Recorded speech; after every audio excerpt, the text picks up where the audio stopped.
Gridiron Warrior Podcast is built for strength and football coaches who want to run the best possible programs for their athletes and their communities. Each episode delivers simple, practical coaching advice that transfers straight from the weight room to the field. No theory, no fluff, no fancy words, just real world strategies from coaches that are living it. So you can build stronger, faster, more durable athletes at any level. From the beginning, I've committed to only bringing on sponsors that I myself use and would confidently recommend to any coach. And that's why I'm fired up to partner with Train Heroic. Train Heroic is the platform I use to write programs, run my own training, and deliver workouts to athletes and whole teams. It's clean, it's coach friendly, and your athletes are actually going to go in the app and use it and enjoy it, compared to some of the other ones that are out there. If you're a strength coach looking for a better way to program and get that information to your athletes, or if you're a coach and you just want, plug and play, ready to go training programs that you don't have to build, Train Heroic is it, okay? And here's the kicker for anyone that is a supporter of the Gridiron Warrior. Start a free 90-day trial of Train Heroic using the link, trainheroic.com/Gridiron Warrior, and I'll drop 2 12-week training programs right into your account so that you don't have to start from scratch. You can start with 2 12-week programs built in there, tweak them, change them, customize them, and get a good feel of using the app. And those will be in there for you, so you can use those. So head to www.trainheroic.com/Gridiron Warrior, start your 90-day free trial, and reply to your welcome email saying that you want those 2 12-week training programs from me, and I'll make sure you get those. If you're a high school coach trying to bring structure and feedback to your jump and speed training, you need to check out the Plow Mat. The switch mat technology is precise, durable, and it's far more reliable than those laser-based systems. More importantly, the feedback is instant. Your jump height, your contact time, RSI, it's all shown on the remote, the controller, and it's logged in their app as well. You can use it every single day as a checkpoint. Are your athletes hitting plow numbers or thresholds? We use it in season to gauge readiness. You can check their ground reaction force and see if their springs are there as well. It's something that you'll bring out and use every single day in the weight room. If you follow Rich Burnett, the founder, you already know that the education piece is big too. He's a high school guy at heart, and so is the company. So, Plow Mat is there to provide everything that we talk about in Gridiron Warrior, actionable results, real service, great customer service, and they're trying to bring jump training to the next level. So happy to support them. Check out the Plow. Today on the podcast, I have Coach Jim Kiritsy. He's the Director of Football Strength and Conditioning at the Naval Academy. He's been around for a long time in this field, whether it was at Kennesaw or the Citadel. You've seen his stuff. Phenomenal coach. I'm so excited because he's going to be one of our speakers at the Gridiron Warrior Summer Summit on July 18th. He's coming in. He's talking about warm-ups, lateral speed development, and the big thing for me is this chaos training idea of getting kids ready for that first part of practice, the 10, 15 minutes, high tempo, high intensity. How do you make sure that all that summer training you did pays off? So that's a big piece there. This was a great episode today, not just about what he's going to talk about at the summit, but also the culture, the behavior, the training objectives, the things that matter when you're building a program out beyond the X's and O's. This was a great episode. I got a lot out of this. I'm going to get a lot out of them on the 18th. Hope you guys enjoyed this episode of the Gridiron Warrior Podcast. At the Naval Academy Warrior Podcast, been around for a long time in this field, strength and conditioning at the United States Naval Academy. You've seen his stuff. Phenomenal coach of Northbridge. I'm so excited because he's going to be one of our speakers at the Gridiron Warrior Summer Summit on July 18th. Number 45. Warm from up, Norwich Academy. Development. Coach, and the big give us thing the for story. me You don't have is to this get into all chaos those training details, idea. I understand that. Of getting kids Tell ready us, for that. You're coming first back part to of New England practice, this summer. 10, Fired up 15 about minutes, that. But high how tempo, did you high get down there? intensity. Give us How do you the story. make Give us sure as that many all that details summer or training you details. did Give us the important thing. pays off? I'll try to do bullet So points, that's not a big piece paragraphs, there. but This was a great from episode Northbridge, today, not just about what he's going to Massachusetts, talk about great at the small summit, town, but middle-class also America. the culture, Played the football behavior, and baseball the in high school. training Played a bunch of objectives, the sports when I was things that younger. matter when you're Started building a lifting program out weights beyond in a the weight X's room and that a football coach This was a opened great with a bigger, episode. faster, I got a lot out stronger of this. I'm magazine. going to get a lot out of them I started on the doing that 18th. after I saw Hope Rocky you guys for the enjoyed first this time episode because I of just the wanted to. Gridiron Warrior Podcast. He inspired, the movie inspired, and that's where it was. I found out that if you work really hard, you get a little bit better, you get a little bit better, you get a little bit better. And that brought me all the way to my max potential, which is to play Division III college football. I went to Norwich University when I was in high school. There's really only 2 jobs that I would ever want to pursue. It was either serve in the United States Marine Corps or be a coach. And so I went to a school where I could do ROTC and live like a Corps cadet lifestyle while getting a degree in exercise science and kind of figure out which way I wanted to go. So Norwich, much like the Citadel and VMI and some other institutions, you live that life, but you have no service at the end because you're not on a ROTC scholarship. And so going through my 4 years of college, I had a great strength coach who became a mentor, and I fell in love with coaching, ended up branching towards coaching and started coaching as a strength coach. I was 2 years at the University of Vermont, 3 years at the Citadel in Charleston, South Carolina. And that got me my first head coaching opportunity at Kennesaw State University under Coach Bohannon from 2014. And then I coached through the 2022 season. A lot of stuff happens as that stuff goes on and people you meet go on to do different things. And our defensive coordinator at Kennesaw, he became the defensive coordinator at Navy. And then he became the head coach at Navy. And then he gave me a call to come up here. And so I told him, hell yeah, I'd ride my bike. And so that's how I got to Navy.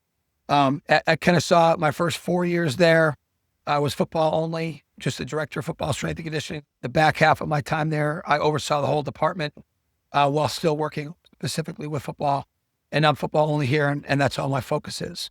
But yeah, starting up north, I moved down south, and now back mid-Atlantic and excited to go home and be back in New England this summer and spend some time with you guys. And you've got the trajectory as a New England guy myself and a triple option guy myself, being from Springfield College. It's somebody I've always looked up to. When I write my leech letters every Saturday, I think if I'm in the chair and I do my turnaround video, because I still, man, those videos are some of my favorite ones on YouTube that are still out there. Maybe we'll put them in the show notes. Doctors of the Dog Pound. That was fun. I'm like, can I come up with a story or as good as the man with one hand? I just can't. So I don't know where we found all those things, but I'll tell you, my time with Donnell at the Citadel was the most transformative years of my life. And I'm lucky to have had such an awesome mentor and opportunity to work with great kids at a great institution and pave my way. And that was what got me into the option. And the option is what got me to Kennesaw. And fucking option football, man. It's awesome. Can't beat it, man. You can only slow it down. You can't beat it. So we love that. And obviously FCS football, where I'm at now, it's, I watched Citadel for a long time and I said, that's how I want to run my department. It looks like you guys are training hard. You're getting after it, but it's also a lot of fun too. And that's something that always sticks in the back of my head is we can get after it and it can be, some good training. We'll talk about good training today, but it's got to be a place where you want to go into work every day. And I'm like, man, I almost GA'd down there. I'm sure we can get Donnell on the podcast someday and talk about that. Ended up giving it to my roommate instead. He gave the GA position to him. So that was a funny story there, a story for a different day. But while I've got you here, I want to start off with this, because this is something that every single year, it's like Christmas for me, is when you post the training objectives for the summer. I'm telling you, I wait for that thing to drop, and when I see it come out, I'm like, oh man, immediately save it. And then I go back and I read it later, and I read it a second time. So talk to us about just your thought process on that. Why do you put the training objectives together? You've got the 3 parts to it. And what are you thinking about every single year as you're putting that together? Yeah. So that the thought process behind that is, you've heard, there's 1,000 ways to skin a cat, and strength coaches all across the country at all different levels are doing things a different way, and they're all winning and they're all losing. There's great, Coach Moffitt is, as I understand, a Gail Hatch disciple and is heavy Olympic lifting, and he's won multiple national championships, right? And then I've heard that you've got Ken Manny and Coach Marotti. They run a more HIT style program, old school, rough and tough, and they've all won at extremely high levels. So it's not so much what you do, it's how you do it, and that matters. You can use like who you're trying to be to influence what you do. And so knowing that, I tried to think about, applying Simon Sinek's concept of inside out thinking. Let's start with why. Let's use that as the foundation of what we're going to be and let that bleed out to what we're going to do. So because there's so many ways to get it done and so many successful coaches have done things so many different ways, I want to let who we want to be as a football team help us make decisions on what we do. So putting that together with the why, how, what, inside out thinking, it just made sense to me and helps guide my creative process. So you're never going to talk to a football coach who's more concerned about bench press numbers than culture. And the majority of the kids that you coach over the years, they're going to remember like what the environment felt like as opposed to what their PR was their junior year. They're going to remember lifting weights and they're going to remember that they got stronger, they got better, but they're really going to remember the time that they spent with their teammates and with those coaches that had all that, spent so much time with them. And I never want to forget that. And I never want my squatting program to be more important than the environment that I create for our student athletes. And that doesn't demean and diminish quality training. It's really, really important. We have to do a good job. That's our job. I want our players to value the time, and I want it to invigorate them and energize them and be a positive memory. So we got to start with why. And so every team is its own story. It's running its own chapter in the book of that program's history. And there's great leaders, there's bad leaders, there's offensive-led teams, there's defensive-led teams, there's teams whose major influence is on the offensive line and defensive line. There's teams that have great linebackers that are leaders, that are great quarterbacks that are leaders, there are teams that are more finesse-driven. There are teams that are, more rough and tough-driven. And so what do you want your identity to be? And what are the things that you're doing that are going to influence those? That's important for me to think about, at least for me. And I can appreciate somebody who could come in on the other side and be like, listen, if you can't lift weights well, you're never going to do, okay, that's fine. I'm just talking about what I do and how I feel, not diminishing or dismissing other people's philosophies. This is what's important to me. And I knew Coach Bohannon wanted high energy, high accountability, hard work. And I knew that he wanted to walk into his weight room and he wanted to see his kids working really freaking hard and being pushed to their limits so they knew where those limits were, and continuing to push those limits down the road and raising that ceiling. And I knew that that's what he was about. So I needed to create an environment that was like that. Fortunately for me, I agreed with it. I connected with that. That's what I was about, right? I told you it all started with watching Rocky. And so that made sense to me. And working with Donnell, he ran a great program where we lifted weights with high technique and attention to detail, but there was no shortage of blood and guts. So I wanted to bring all that together and make that work. So it starts with the inside. It starts with why. And that has just never left me. Like, who is our team? What do we need them to become? So that is all of our cultural objectives, right? And it could be, they might be a little bit more general, but they're loud. They're important. It's like our attention to detail. We were a highly penalized team. Right? What do we need to do to have more discipline? Okay. And then, so our behavioral stuff is, where are we going to pay attention to those small details? Is it going to be what drills we pick to have line discipline, or are we going to always go on a cadence? Is it going to be a visual cadence or a auditory cadence? Like, we're going to be very specific and intentional about what we do, because if we were a highly penalized team, but we are not addressing that in the whole off season, then how can I really say I'm trying to train our football team? Right? If we need more discipline, well, where is that discipline? Is it because we fight too much, or is it because we are too penalized, or because we don't get into good formations? How can I apply that to our training? So that's a cultural objective, is attention to detail or discipline. And then the behavioral is line discipline. And then within technical stuff, it's like drills need to be more close focused, where they have a specific objective to go and attack and execute at a high level. And you know what, man, it might not always work, but at the end of the day, I'm trying to attack a specific problem that our football team has. And that means that they're hearing that, and they're hearing about that all winter, all spring, all summer. And hopefully they've taken on the responsibility of fixing that problem as well. And so it starts culturally, right? The behavioral stuff is the specific behaviors that we're trying to use to fix the cultural problems. And that helps me a lot. And then the technical stuff, sometimes it bleeds from cultural to behavioral to technical, but sometimes the technical is just like, hey, we had too many soft tissue injuries. We need to make sure that we're addressing that. We had too many AC sprains or shoulder dislocations. We need to make sure that we're doing full range of motion overhead work.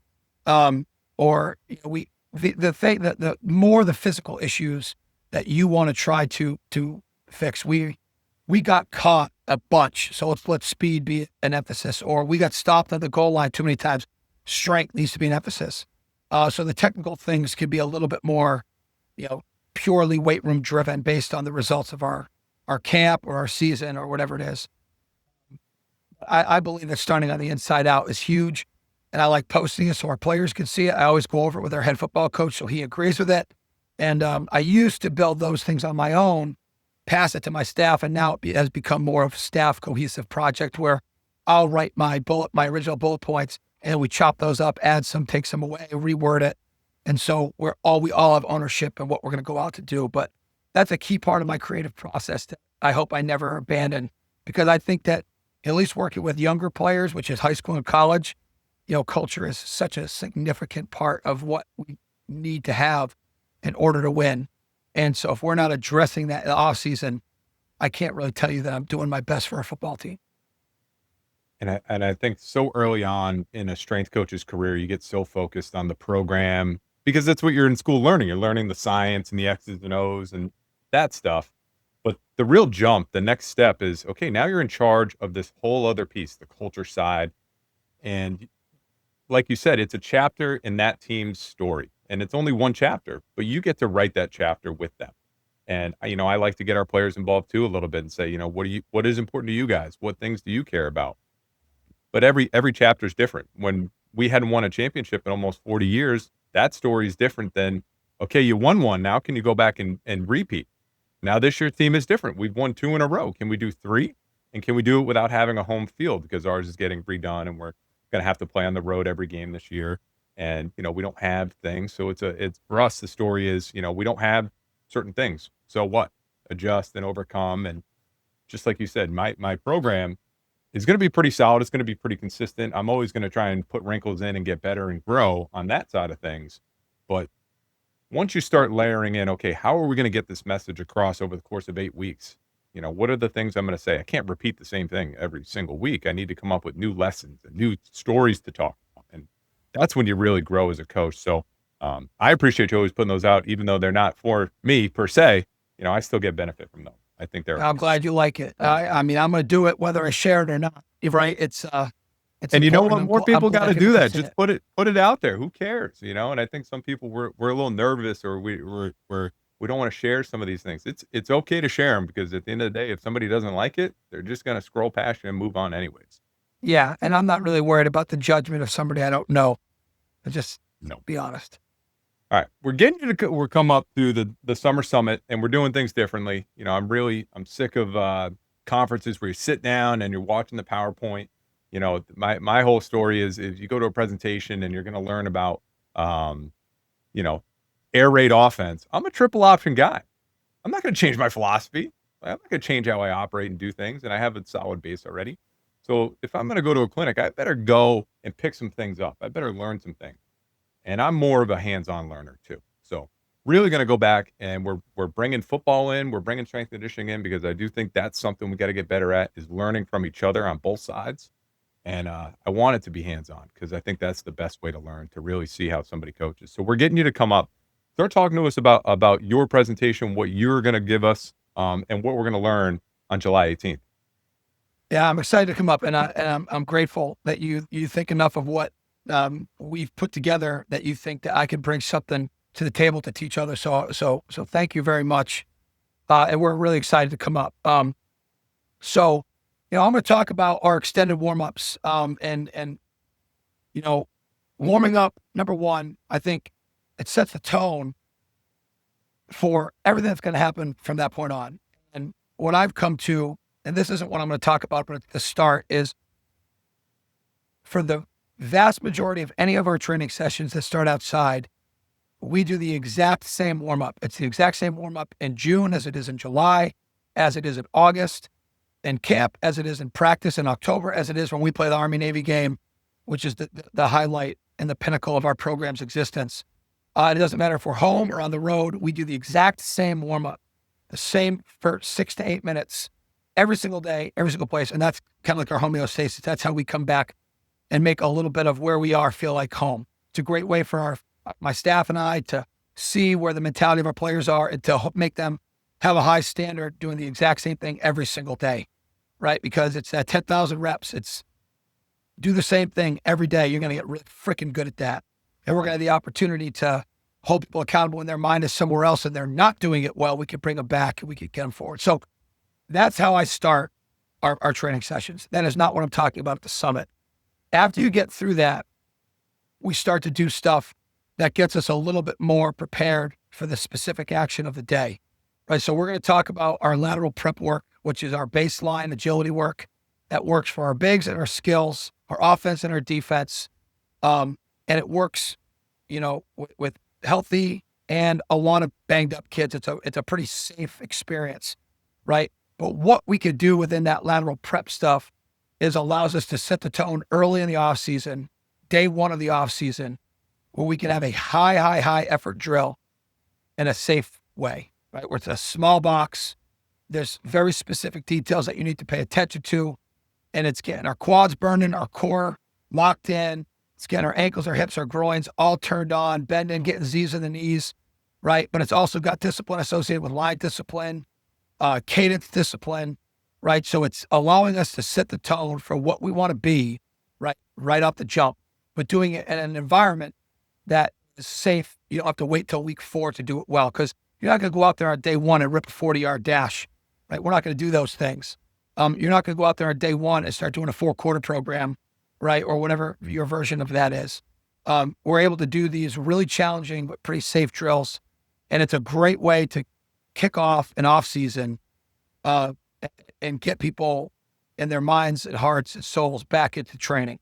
And it's a super general work that will pave the way for the next level, which is like a pro shuttle, and then to an L drill, and then to more of your position specific drills. And again, it works with O, D, big, skill, and we think it works really, really well. So all that lateral prep stuff is something I'm excited to talk about. It's simple, but it's really in the deliverance of how you do it. And when you know what to look for and have the guts to call people out and start it over, send it back, start it over, make people pay attention and execute at a high level. After that, we're going to talk about, what I think you're more excited about hearing about is our chaos stations. So chaos stations is old school, right? It's super simple drills. It's built off of our lateral prep work, but it is a little bit more linear in nature. And the whole origin behind this is I'm sick of having really fit football teams go to the first day of camp and after 2 periods be just dying, because the first 2 periods of camp, they got helmets on, they got mouthpieces in for the first time in months, right? And they're doing drills that are rapid fire, really don't look like what a real position individual period will look like. It's takeover drill, turnover drills, tackling circuits, and they're getting like 1 rep every 30 seconds. There's a lot of foot fire. There's a lot of rotation, station to station, right? And I'm not saying that these things are not important. These things are what our coaches feel is important. And it's been a version of this in every school, and it's a version at your school too, I'm sure. My biggest one is the pursuit drill. I hate pursuit drill because it's not how the game works, but I understand why it's going in on the first couple of days because it sets the tone. But you're right. That's a whole different demand that you got to prepare for intensity. Right. Because once they're done all those drills, they go to Indy where they do 1 rep every 90 seconds, right? Because this one linebackers coach, there's 11 linebackers. So you do your drill, you get back in line, there's 10 people in front of you, right? And so sometimes I think, and any coach hearing this, I'm sorry, but like I think that sport coaches, position coaches, they get so engrossed in coaching their drill that they forget that you've got more people watching than working. And so you're coaching the whole time. Not everybody's doing that. So the rate of work is way slower once you actually get to Indy than when you're doing your turnover circuit, your takeaway circuit. And so I was sick of having kids fully prepared for camp, but they'd go out there and they're like, their freaking heart rate's up. It feels like they got blood in their mouths. They're like, Coach, should I even work out this summer? We're not in football shape. And so I wanted to put together these series of drills just to prepare them for that. And I think that it's been really successful because then they take the real blunt of their training, the bulk of their training, and that's going to have them ready for Indy, Skelly, 101s, unit, and like all that stuff. But we had to do something to prepare them for the first 10 minutes of practice. And that's what we put in. And that's where some of your drills come in, like your med ball, blast outs, your ladder drills, combat prep. And I want them to feel miserable doing it. Absolutely miserable. But what they realize is after 2 minutes rest, they're like fully recovered. Like fully recovered.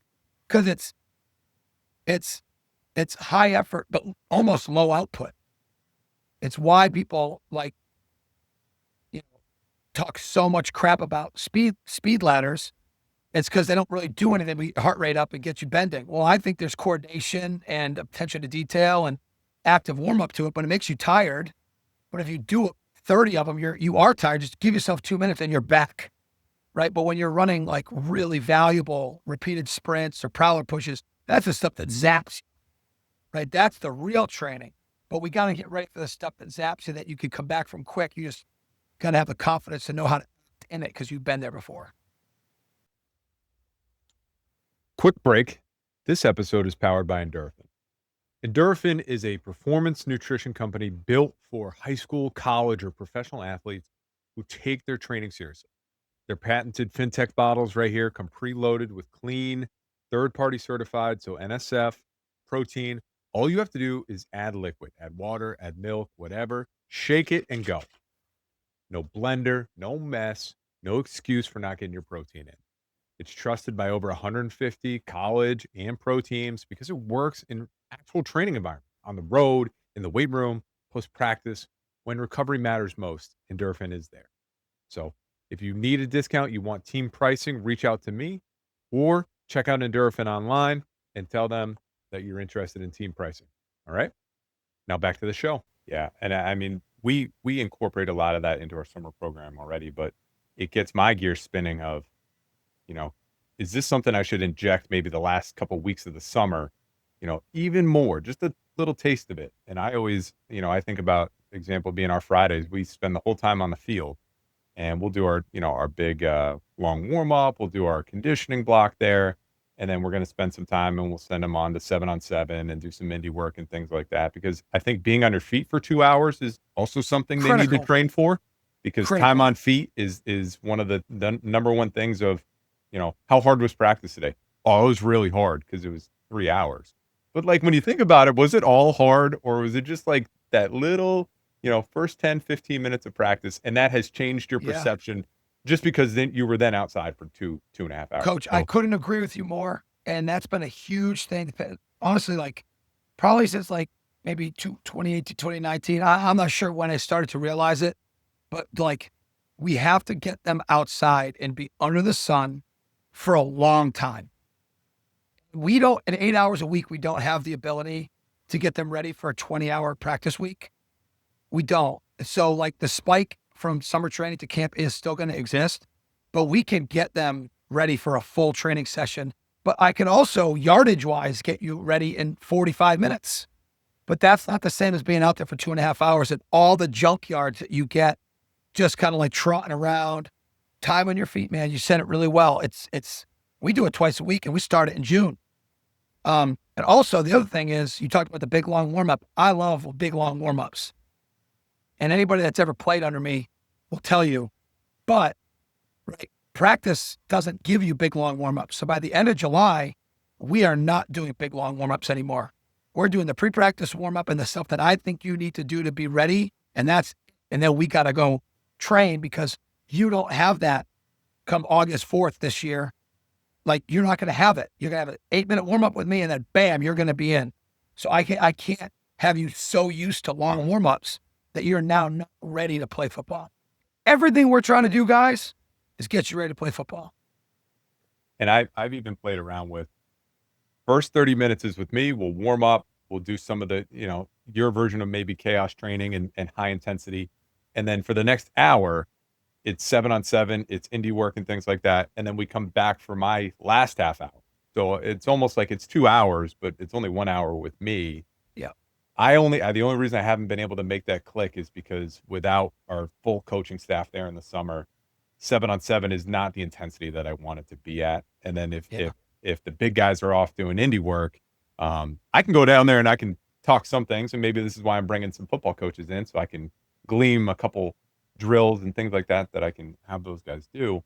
But it's I'm not going to say it's lazy, but that's why there's coaches at practice for a reason. Is coaches no doubt.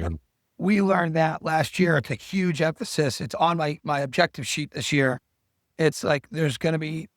We used to do that. That setup you just talked about. Go 30 minutes with me, an hour with the coaches, and then I'd come and blast them. And we do that in June. And then the coaches they're pretty much off for the month of July, but we keep the same model and just let it be player led. And when the coaches leave, even though I got some of the best and most trustworthy and dependable young men you could ever ask for, I work at the Naval Academy, and I'll not deal with bad kids, right? The intensity, urgency, it wasn't the same. And so we've shifted it this summer where we are taking back the majority of July. We'll give them what they need to work football, but we're taking most of it back because it's just not the same. And this is all a growth process. It's a learning process, man. As what we're allowed to do with the kids changes and what technology has given us to learn from, it's almost bringing me back to wanting to do more old school stuff with them. As I've made my mistakes through this evolution, but we're taking the ball back at our court in July. I gave it to them way too much last year, and I don't think we're as prepared for camp as we could have been. It's funny. My other sport I'm in charge of is women's tennis. And if I gave those girls, I said, you got an hour right now for a player-led practice, they would not only just play tennis, they would also probably do drills that they know they need to work on. Football is for some reason, it has not connected the dots. If I said, all right, wide receivers, you guys have 30 minutes to work on stuff, they'll work on the goofy releases that they will never do in a game. And they'll work on these catching drills and things that they're just not going to do in a game, or they're not going to do at practice with their coach. My thought is, you got 30 minutes, do the drills that your coach likes to do. Yeah. And this is why I'm bringing Andy Ryland in to talk tackling, because I don't see enough of our defensive players working on tackling in the summer. And you may not have bags, you may not always have crash bags, but you don't need those things to work on clamping, to work on, fit and drive and things like that. So try to pull some drills out that we can continue to give our kids for those player-led time.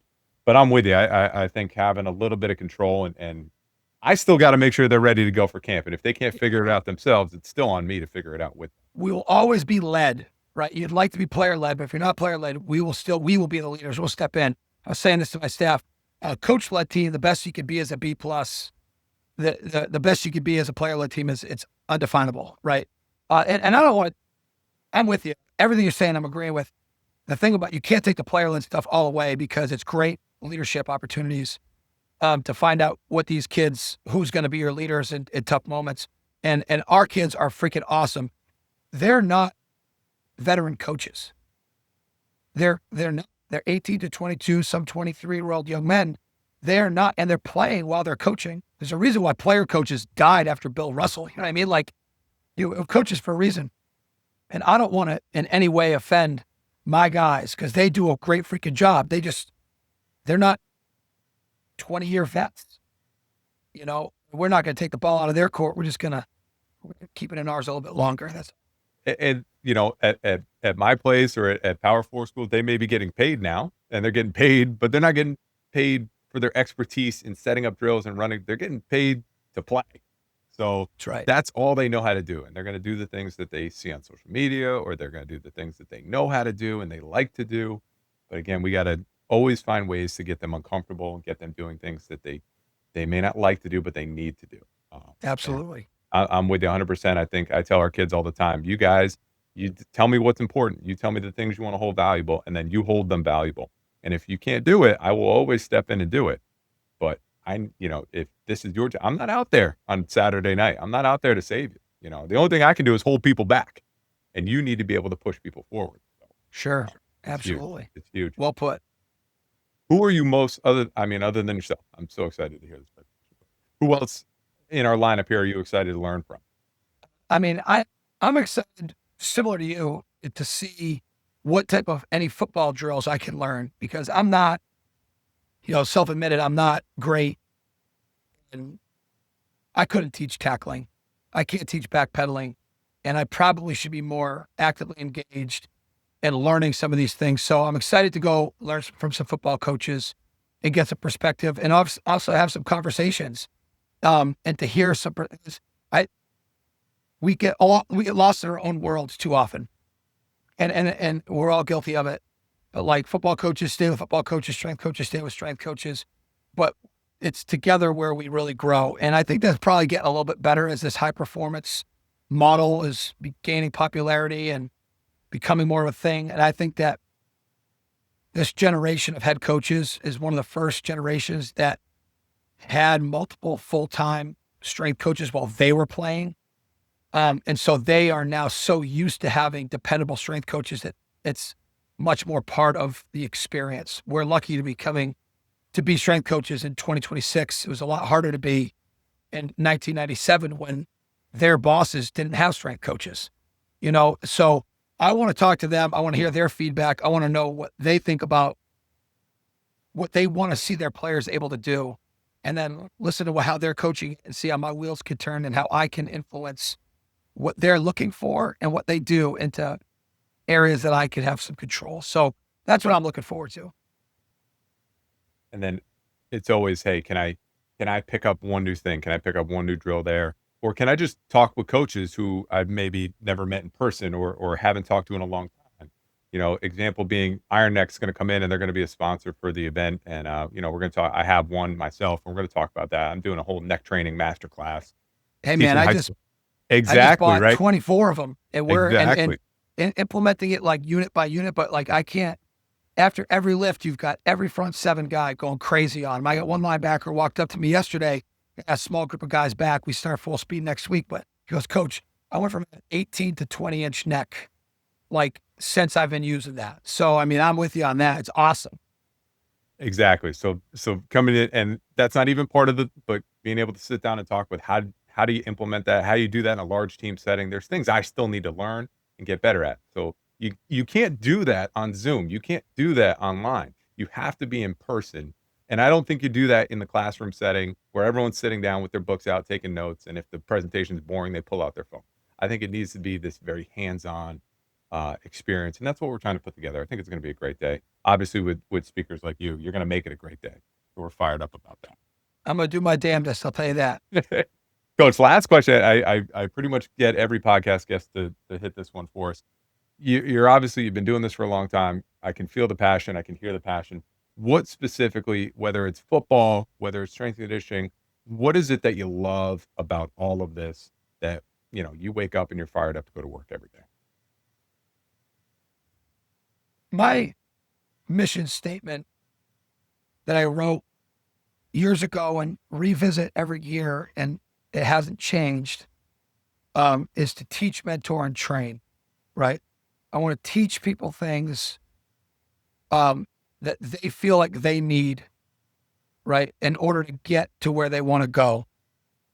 And that's the origin of the word coach, right? It's the stage coach. It's you hired a coach to bring you from point A to point B, which you could not get yourself, right? So I want to teach people things. I want to mentor them through their mistakes. I want to be there for them as they succeed and fail, and I want to ride that ride with them. And now mentoring is not always hunky-dory, right? It's holding their ass accountable, right? And then training, I love what training gave me. I have a passion for it. Obviously, what I do now as a 38-year-old is different than what I did when I was 15. But I love who it made me and what it enabled me to do. And so training is my platform for leadership to teach and mentor. So I love every day being able to use my passion to help young men, in my instance, just young men, get from where they are to where they want to go. That is such a gift and it's such a responsibility.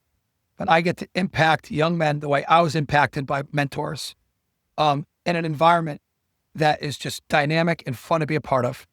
And there's endless possibilities of ways to do it so I can stay professionally curious while attaching all that curiosity and potential ways of doing things, I get it all to the same mission.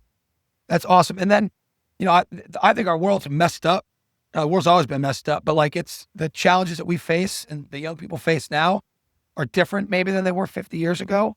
The weight room and like performance, strength and conditioning is like the last bastion of delayed gratification. It's the last battleground that you can make people work hard every single day and all they do is walk out. They might have a pump, but they're no better at the end of like physically. They have to come back again. They have to come back again. They have to come back again. So it's like a place that we could still teach people to value delayed gratification. It's awesome. And the last piece I'll say is like, I'm a part of a team and I'm a part of 3 teams, really. I'm a part of my staff. I'm a part of the coaching staff. I'm a part of the football team. And that's 3 different areas for me to engage and have influence and be influenced by these people. And so the relationships that come with that, the journey that you're on, that is awesome. And because you're on a team and you're all on a common mission, right? Then the problems that I face every day at work are problems that I actually care about.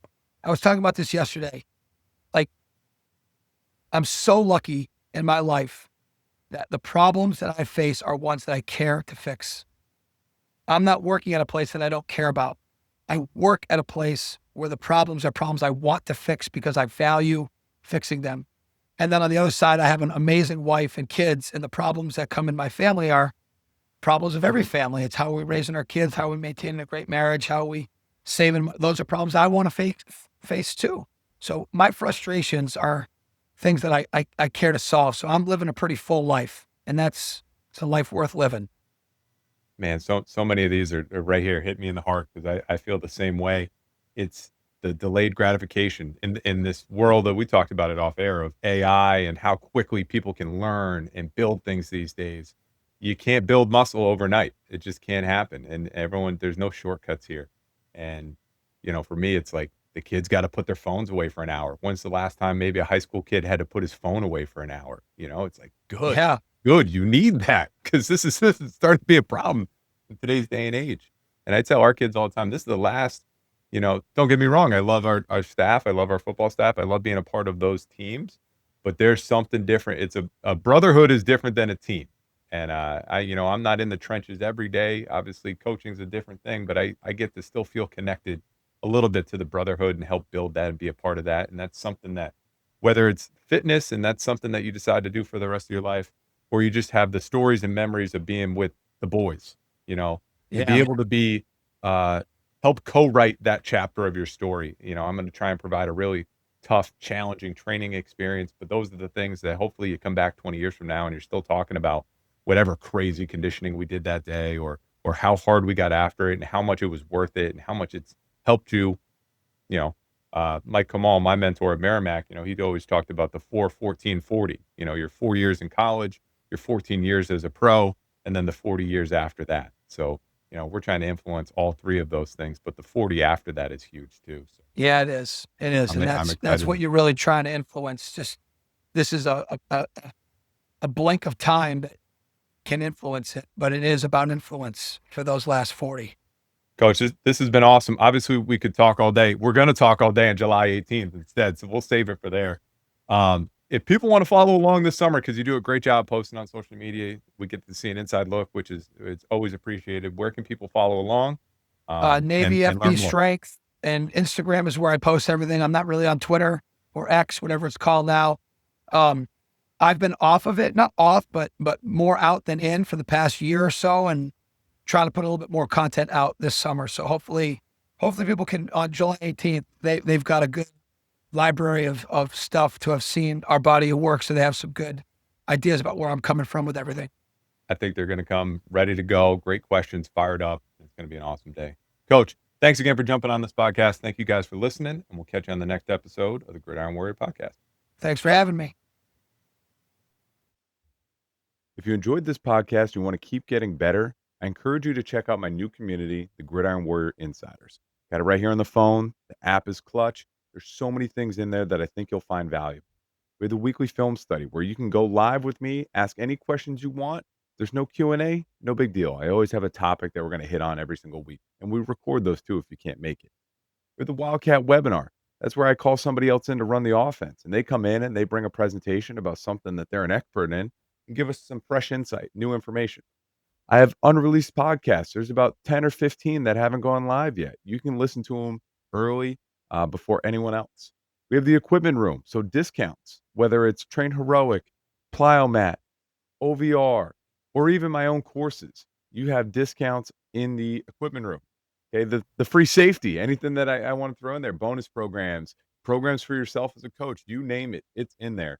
And we have over 50 coaches right now that are helping each other. So we post questions and coaches will work together and provide insight and share information, because that's what it's all about, is coaches getting better. So if you want to check that out, the links are in my bio, the links at the end of this podcast. Check it out there, Gridiron Warrior Insiders.